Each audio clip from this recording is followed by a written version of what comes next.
Why wouldn't the model at EXP work for any? Well, it's not for everyone, right? I know we provide the most resources and the financial benefits out of any other company that I know. We're the most profitable, most sustainable, most agile. But at the end of the day, you're not going to have 100% of the people come to us. It's just like we're not going to have 100% market share with the Align Group. I know, we're a great team. We have great structure. We have the most benefits that I feel. But at the end of the day, again, you're not going to have 100% market share. Just like even though cloud-based will gain a lot of market share, but the brick and mortar companies will still be around, right? Just like Amazon, it's dominating right now. But Walmart, is it still around? They're probably losing market share, right? If they don't pivot, they'll keep losing market share, but they're never going to be gone, right? That's what Glenn said anyway. So really, we need kind of like other competition, right? We need them because without competition, we don't grow. Does that make sense? What I was wondering is that like EXP basically covers everything that all the other brokerages cover, but more. Yeah. More training and more everything else. Yeah. So I just wondered, why wouldn't anyone want to at least sit down or listen or try EXP?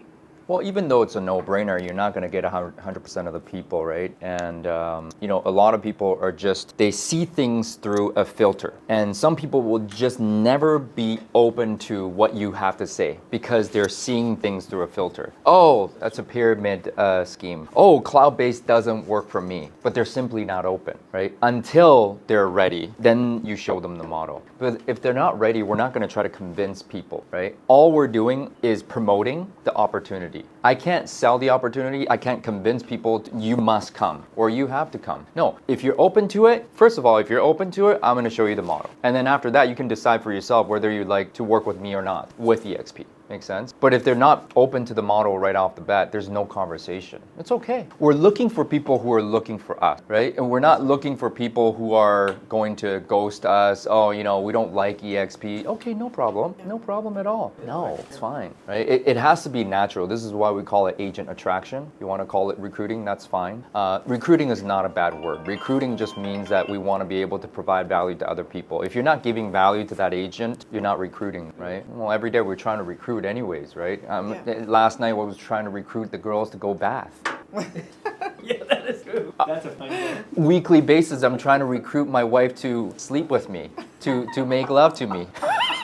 Right? I'm recruiting, but what value did I give her for her to say, okay, right? And I had to tell the girls, hey, if you brush your teeth and if you get the bath done, you get to watch half an hour of cartoons. So it's a trade. It's a trade. It's a value, right? Yeah. But if I'm not getting value, why am I doing this? Well, you need to wash your dirty little bum or else people are going to smell you. I could either lead with fear or lead with pleasure. I chose to lead with pleasure, and there it is. So it's the same thing. Every single day you are negotiating, you are selling something, or promoting something. And that is recruiting, if you think about it, right? You're recruiting every single day to get people to come on the powwow call. Recruiting every single day to, hey, come on this call so I can teach you how to do follow-up boss and Wailopo. Axel is recruiting on a daily basis. We're recruiting almost every moment of our lives. We don't even know it. And then we make it wrong. You have the good, but you still have to go out there and recruit people, right? So without exposure, it doesn't matter. You still have to go out there and push the announcements, like, hey, come to this call, right? So it's not like if you build it so good that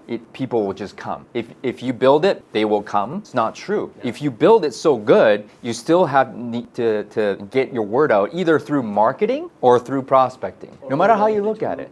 This is interesting because I come from a hospitality background, running restaurants, hotels. And I always compare things with that kind of level of service because they're top notch. When you go there as a clientele, you always expect to receive the best. Doesn't matter which level you go into. And what you're telling me, I had an experience on that. I used to manage. I used to be a GM for one of the Italian restaurants. 5 guys, love them, still in connection with them. They're still my role models. And I came up with the kids eat free on Tuesdays. But we didn't put a marketing out there, so we were surprising people by coming in with kids, and we were giving them a bill that the kids were free, and they were saying, oh, awesome. Did we gain anything out of that? Because we didn't bring any additional clients, but we were treating them when they were inside. Yes, yeah. So eventually the word of mouth got out, yeah. But it didn't give us a big impact. As a matter of fact, it was a lost revenue for a while. So we had to work on the marketing, put the words out, so people can get enticed and excited about, oh, kids are free, so let's go into that destination. I love what you're saying right here. So I always compare it with the restaurant business. You're absolutely correct on that one. Yeah, because you have a good service, right? But good service and good food in a good restaurant still need marketing to get the word out, Yeah. right? So without marketing, no matter how good your service or your product is, it doesn't matter. I see a lot of people, actually, I saw this, I know this guy, and I know he's a very smart guy, and I know he has a good business. And I look at his socials, got like 18 followers, and his views are like 12, 13. Like, although he's super smart, that like doesn't matter unless he has enough business already. I just don't think that works. It's not credible when you look at it from that lens. And you're like, You see, you don't know if he's credible. Yeah, you because don't you know. have no eyes on you, right? Who's the Randy Dick? I was like, Randy, you gotta talk to ClickDream. yeah. Yeah, so Randy was like, I don't have a lot of eyes on you. I'm like, yeah, you don't. You don't have enough exposure. You have the goods, Yeah, he does have the good. but you don't have enough eyes on you. It doesn't matter. You know what I mean? So what I learned from this, doesn't matter what business you're in, whether you are a brokerage, an agent, a restaurateur, entrepreneur, doesn't matter what business you're in, you need to expand your business via two bases practically, or many bases, but two basics of a pillar is marketing it organically or marketing it with putting money behind it to expand further. Yeah. I mean, in our business, I started as prospecting, prospecting based, marketing enhanced. Right? And today, it's marketing and AI social media based and prospecting enhanced.